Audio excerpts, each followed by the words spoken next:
Ойрын хугацааны зорилтол парламентод 65 суудалтай ардын намын засгийн газар илгээрээ мөлгсөн эдийн засгтаа 1 жил 6 сарын хугацаанд сэргийл авчрах зорилттой байна.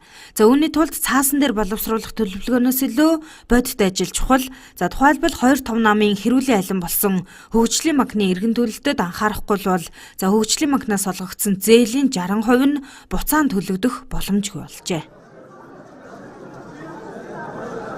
Улсын төсвийн нийт орлого маань өөрөө 5 их 80 төгрөг шүү дээ. Гэтэл хөгжлийн банкнаас гараа явцсан мөнгө нь өөрөө 5 их 80 төгрөг байхгүй юу?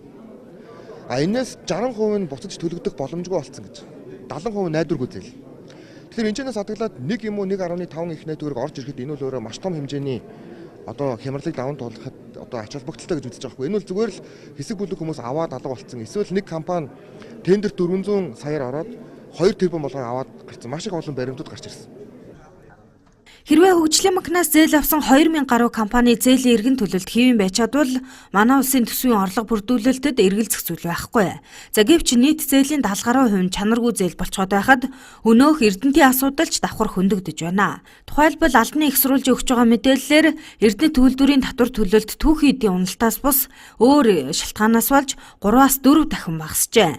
Иймээс хариуцлагын тогтолцоог шатандаа ярьж нам эвслэрээ хуваагдах бус алтан тушаалын гэмт хэрэг хийсэн хүмүүст хатуу хариуцлага тооцдог болох хэрэгтэй юм гэдгийг улсын хурлын дарга инх болд намын баг хурлын илтгэлдээ дурдлаа.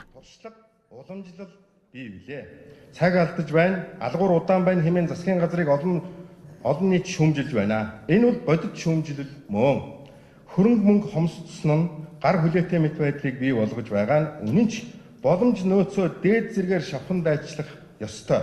Бурхан чамд хаалга онгойлгож өгөхгүй байсан ч цонхон үргэлж нээлттэй байдаг гэсэн мэрэгэн үгийг байдгийг санацгаах хэрэгтэй. За машингэнээр хэлэх юм бол шуудааны ороолоо оёхгүй ээж дахиж зээл авах тухай ярих нь манай улсад аюултай гэж зарим гишүүд ярьж байсан юм. За иймээс гаднаас олон төрлийн зээл тусламж авахгүйгээр дан ганц олон улсын валютын сангаас хэрэгжүүлдэг стенд бай хөтөлбөрт хамрагдаж төсвийн сахилга батаа сайжруулж дотоодын зээлийн эргэн төлөлтөд анхаарч чадах юм бол манай улсын эдийн засаг сэхээний тасгаас ядчил эрчим тэмчилгээний тасаг руу шилжих боломж байгаа юм байна. Тэрх хурж байгаа олон түвний итгэлийн хүлээсэн улс төрийн нам өөрөө хариуцлагатай байх асуудлыг их олон гишүүд санд гарч хөндөж байна. Бид хариуцлагатай байж, сахилга баттай байж, өндөр зохион байгуулалттайгаар энэ эдийн засгийн хүндрэлт байдлыг давж гарахгүй бол улс орны нөхцөл байдал бол ямаргүй байдалтай тулгарна гэдгийг баг хурлын гишүүд бүгд ярьж байна, ухамсарлан ойлгож байна. Ийхүү эрх баригчид төрийн ордонд тусгаар тогтнолын ордонд баг хурлаа эхлүүллээ. За эдийн засгаас сэргээж чадах эсхийг ардын намд итгэл хүлээлгсэн Монголын ард түмэн хүлээж сунаа.